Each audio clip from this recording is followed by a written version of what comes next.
ଜୟ ଜଗନ୍ନାଥ। ଆସନ୍ତୁ ଜାଣିବା ଆଜିର ପଞ୍ଚାଙ୍ଗ।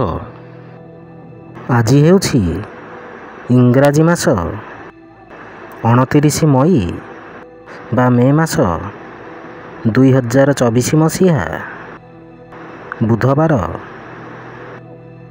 ଆଜି ହେଉଛି ଶ୍ରୀକ୍ଷେତ୍ରେ ଭଉଁରୀ ଯାତ୍ରା। ଓଡ଼ିଆ ମାସ ହେଉଛି ଜ୍ୟେଷ୍ଠ ମାସ। ପକ୍ଷ ହେଉଛି କୃଷ୍ଣ ପକ୍ଷ। ତିଥି ହେଉଛି ଷଷ୍ଠୀ ତିଥି। ନକ୍ଷତ୍ର ହେଉଛି ଶ୍ରବଣା ନକ୍ଷତ୍ର। ରାଶି ହେଉଛି ବୃଷ। ପୁରୀକୁ ସୂର୍ଯ୍ୟୋଦୟ ସମୟ ହେଉଛି 5ଟା ବାଜି 10 ମିନିଟ୍ ଓ ସୂର୍ଯ୍ୟାସ୍ତ ସମୟ ହେଉଛି 6ଟା ବାଜି 16 ମିନିଟ୍। ଜୟ ଜଗନ୍ନାଥ।